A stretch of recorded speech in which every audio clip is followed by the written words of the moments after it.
guys, I was just sitting here going through my planning stuff, and so I thought I would jump on and give you a few tips for when you are traveling internationally.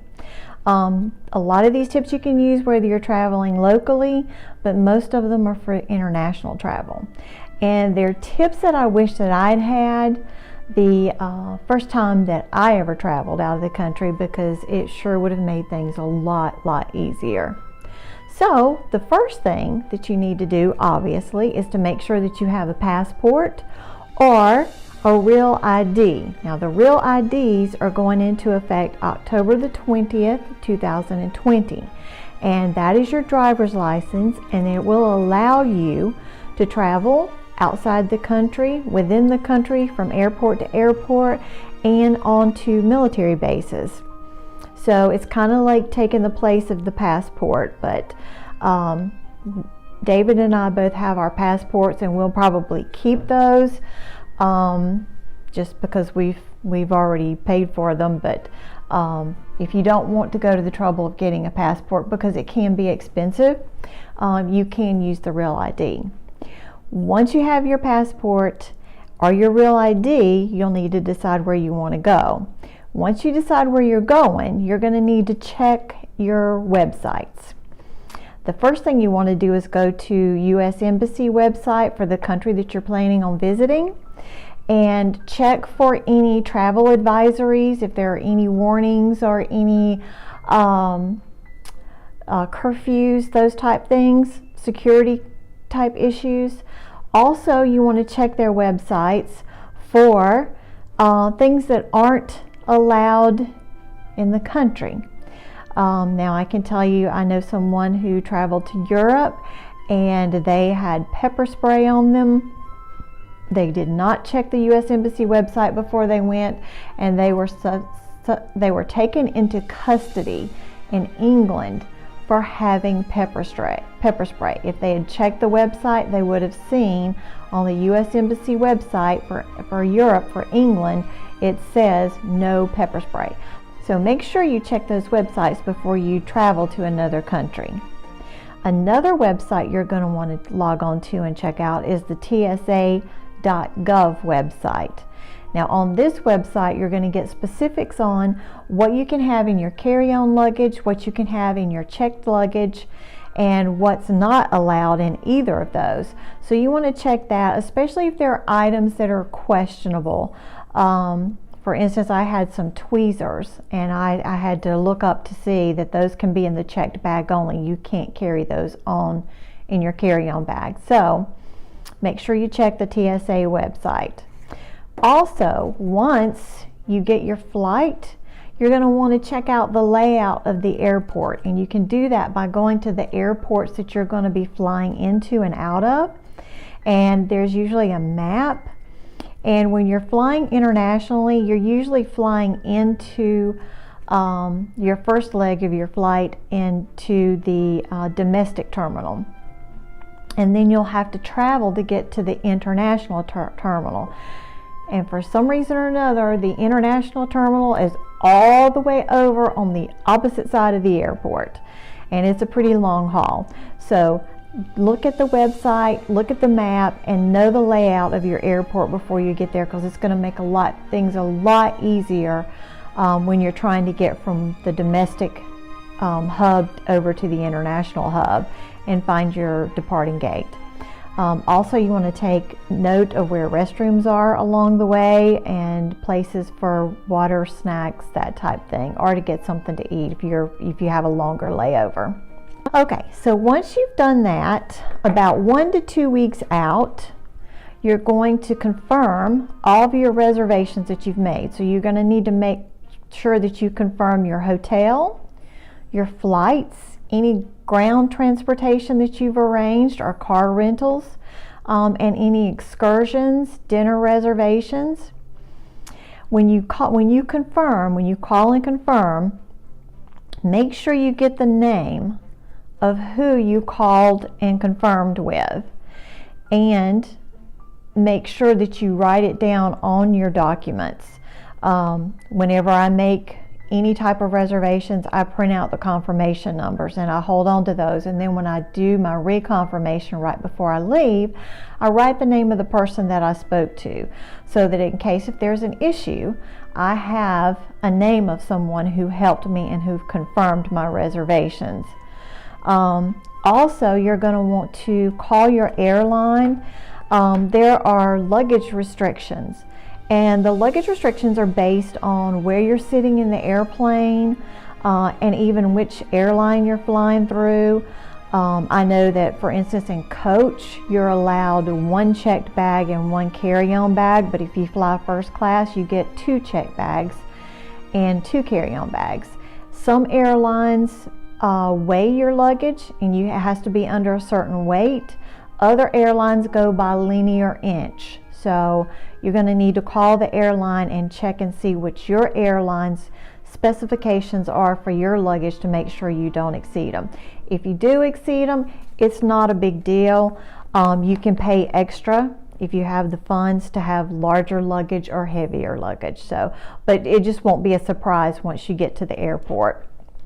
Once you get all that confirmed, go ahead and get you a folder like this one. This one's an expandable folder, and it expands out. And then I've got it labeled, flights, transportation, VIP, and hotel. And this one has a little snap on it. A portfolio is kind of better because that way the papers aren't going to come out in your luggage.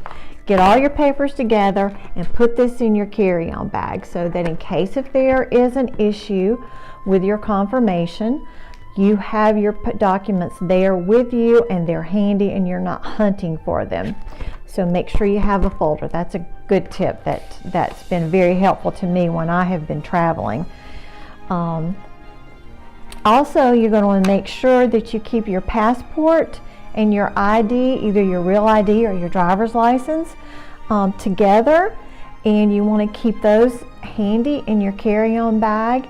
You will have to pull those out several times when you're traveling internationally, and it makes things run smoother, and people don't get upset with you because you're standing there digging through your bags trying to find your driver's license, or your billfold trying to find your driver's license. So go ahead and get those together.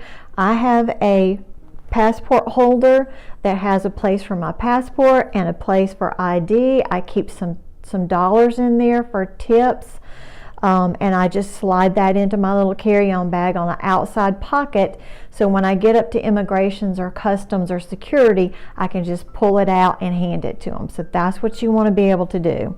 It'll make going through customs and security and customs and not immigrations, not customs, a lot smoother.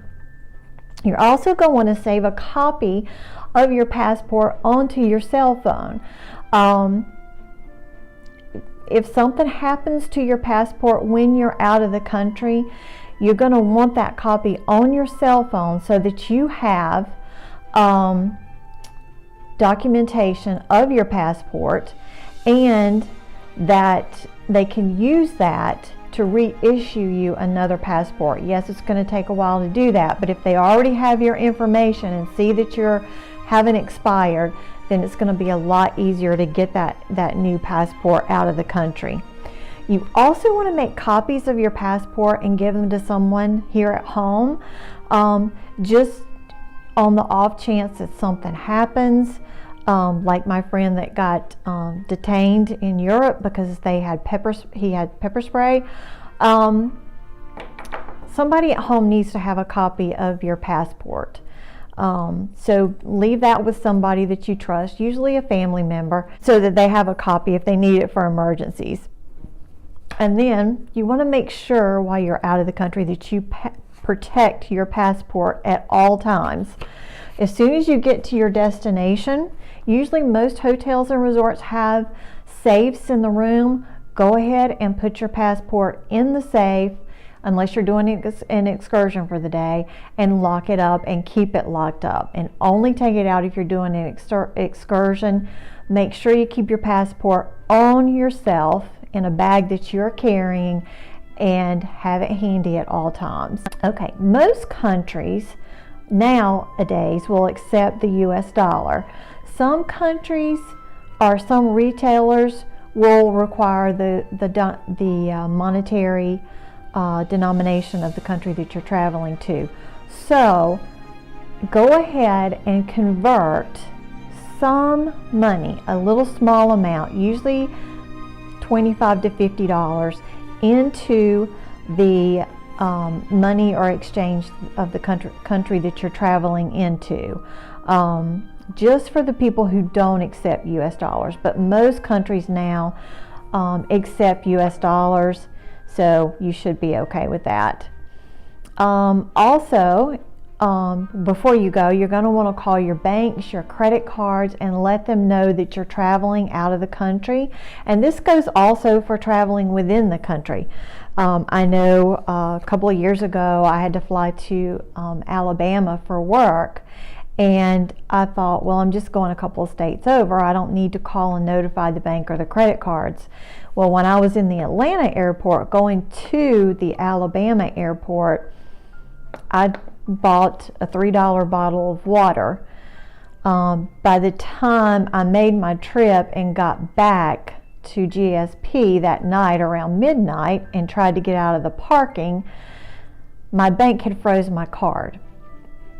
So I ended up writing a check for the $6 of parking, and then I had to deal with the bank the next day. So save yourself some trouble and go ahead and call the bank, your credit cards, let them know that you're going to be traveling, and if you're going out of country, let them know that you're going to be out of country and where out of the country you're going.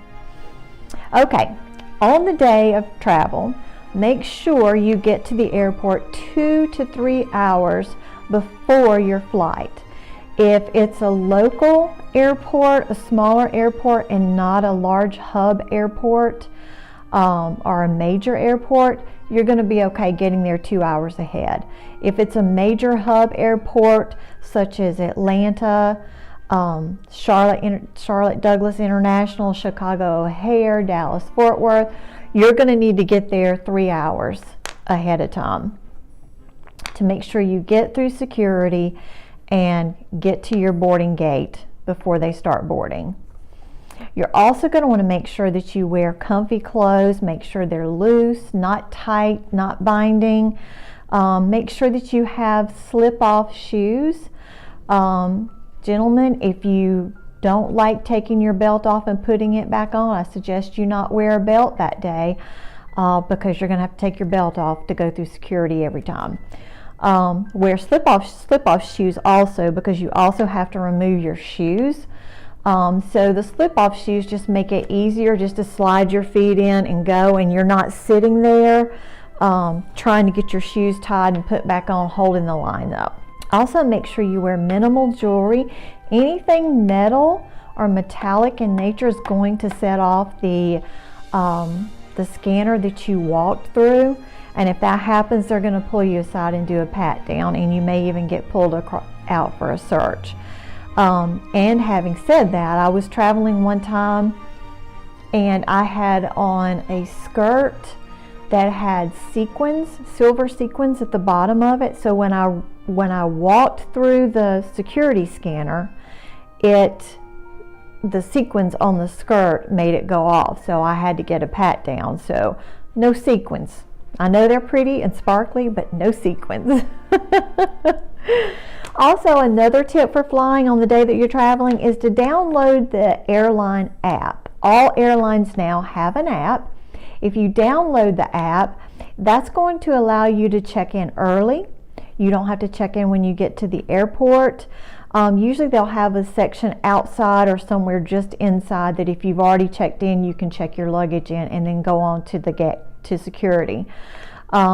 It also, having that app, will send you notifications on any delays, any gate changes, things of that nature that you need to know, and know in a pretty timely manner. So go ahead and download the airline app for the airline that you're flying for. Now, let's talk about going through security.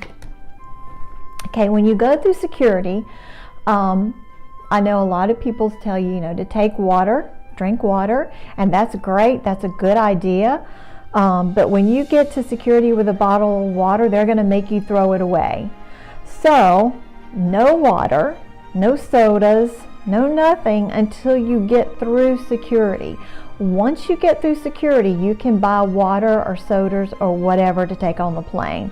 But before security, no water allowed. Also, any toiletries that you have in your carry-on bag need to be in 3 ounces or less bottles. And you can pick these up. I picked this up at Walgreens, and it has the little bottles and it's got some little labels. So you can put your shampoo, your conditioner, stuff like that in these small bottles. They need to be 3 ounces or less, and they need to be in a clear plastic bag or a quart-size Ziploc bag. This is important. These are TSA approved. If you get one of these plastic clear ones, make sure it's TSA approved. If not, put it in a clear quart-size Ziploc bag. Your medications need to be in the same thing. They need to be in a clear TSA approved package or a Ziploc bag, quart-size Ziploc bag. Make sure that when you put these into your luggage, you put them on top. So pack all your clothes, and the last thing you're going to put into your luggage are these 2 clear pouches. That way, if they do have to go through your luggage, they're not digging around in your luggage trying to find these clear packages. And it also makes it easier because if you put them on the top and you lay your suitcase on the conveyor belt to go through the scanner, it can see these and will scan it, and you're less likely to get pulled for a search. So that's very important. Also, make sure that your luggage is unlocked, because people can get pretty testy behind you if they're standing there waiting on you to unlock your luggage for security to check it. So make sure you either have TSA approved locks that they can open, or have your luggage unlocked. You can lock it back after you get through security. Another thing you can do if you travel a lot is you can go to tsa.gov, and there's a program called Tsa Precheck.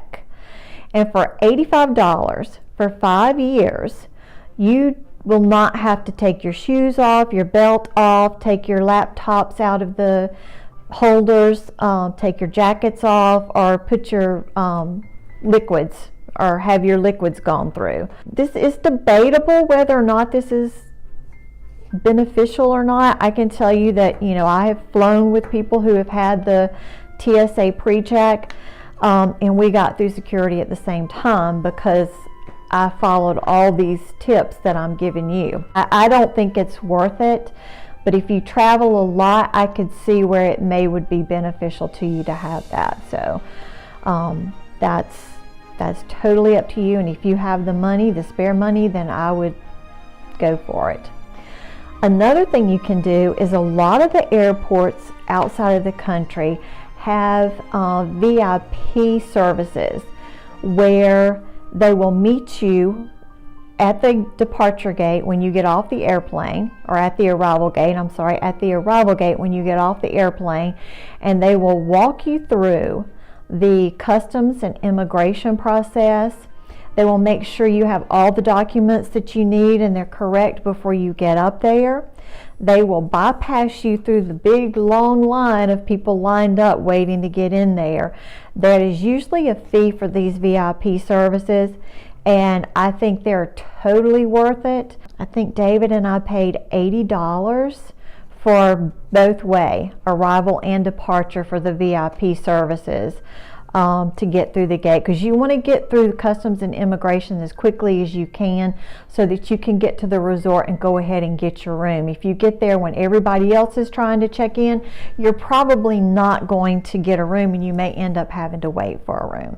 So I think it's totally worth it. That's a personal preference from everybody, but there are those services out there, so do make sure that you check into those before you travel. Now, things that you want to have in your carry-on bag that are a good idea to have. A lot of times in their airport, there are places for you to charge your phone. However, They are few and far between, and usually they are all taken up. So you want to make sure that you carry with you an external phone and laptop battery. I have this one. I got this one off of Amazon, I think. And I can charge up to 4 devices. So I can charge, mine and David's iPhone and my iPad and David's iPad all at the same time. So make sure you have an external battery charger, because you're probably not going to get a charger in the airport, and if you do, it's going to be your lucky day and you need to go buy a lottery ticket. Also, I like this. This is my Erin Condren travel journal that I've been using. I love this thing. It has so much information in here, and then there's a place for you to log memories while you're on your trip, and everything's all in one place. I can just open it up and at a glance tell what our plans are, what our reservation numbers are, what our dinner reservations are, excursions, that type thing. So this is handy. It's not a necessity, but I really love these. And you don't have to get the Erin Condren one. There are other travel journals that you can get that will do the same thing. So this is kind of handy to have. You also are going to want to make sure that you have gum and or lifesavers if you can't chew gum. When the plane takes off and lands, there is a pressurization that they do of the cabin, and those will have a tendency to cause your ears to pop and hurt. So make sure you have some gum or lifesavers, and you can get that at the airport too if you forget. You want to have water, plenty of water, because you do get dehydrated on the air flight. And also make sure you have some snacks. Now David has been laughing at me because I have been buying snacks for us to take. And we've all heard the horror stories of people sitting on the tarmac with something wrong with the plane or with their flight and not able to get off the plane and on the tarmac for hours with no food. So that is why you carry snacks. If you're sitting on the tarmac for 8 hours and you've got nothing to eat, the person next to you that has the peanut butter crackers, you're going to be their best friend. Also, you want to make sure that you have cash. I usually convert and get a bunch of ones the day before I leave. That way you're going to need them to tip the baggage guy, the drivers, the bellhops, the maid service. So go ahead and convert your 10s and 20s and get you some dollars. Depending, how long you're going to go. I would say plan probably about $15 per day in tips. $10 to $15 a day in tips. I think you should be safe on that. Also, make sure that you have some black pens. When you fly into another country internationally and when you return, both, you have to fill out immigration and customs papers. The stewardesses do have some pens, but they don't have enough for everybody. So a lot of people that don't have ink pens with them are sitting there waiting for somebody to finish with an ink pen, and you may not get it done before you're having to get your stuff and get off the plane. So always carry black ink pens so you can fill out those papers and get them back in your bag before the plane lands, and you can get through immigrations and customs a lot faster that way. Also, you're going to want to make sure that you have some hand sanitizer. Sometimes where your departure gate is in the airport could be the closest restroom could be 2 or 3 gates down. So I like to keep a little thing of hand sanitizer in my bag just to make sure that I have a way of washing my hands without having to go back 2 or 3 gates and possibly missing my flight. So also, you're going to take your laptop or your iPad and your phone. We take ours. I like to take mine to watch movies on when I'm traveling. So make sure you have your earbuds and any splitters or converters that you need for your iPad or laptop for that, for your earbuds. Now make sure that if you're planning on watching a movie, 2 to 3 days before you leave, make sure you download that movie onto your iPad or your laptop. There is no Wi-Fi on the plane, so you can't watch a movie that hasn't already been downloaded. So make sure that you download your movies, music, whatever you want to listen to 2 to 3 days out, and make sure it does completely download so that when you're on the plane and you have to turn it to airplane mode, you can still watch those movies and have some entertainment. Other than that, you need to be prepared to stand in line. There are going to be long lines unless you do the VIP package I told you about, and there'll be a lot of walking. But you're going on vacation and the idea is to relax and have a great time. So I think that if you follow these tips, it'll make things go a lot smoother for you. I know it does me. And if you have any tips to share with me, leave them below. I'm more than interested in hearing any tips that you guys may have. Anything to make it easier for traveling. But once you get there, just have that adult beverage and sit back under the umbrella and the palm tree and relax. So I hope these tips have been helpful for you. If they have, make sure you give it a big thumbs up and go ahead and subscribe and hit the bell notification so that you'll get notification of my next video.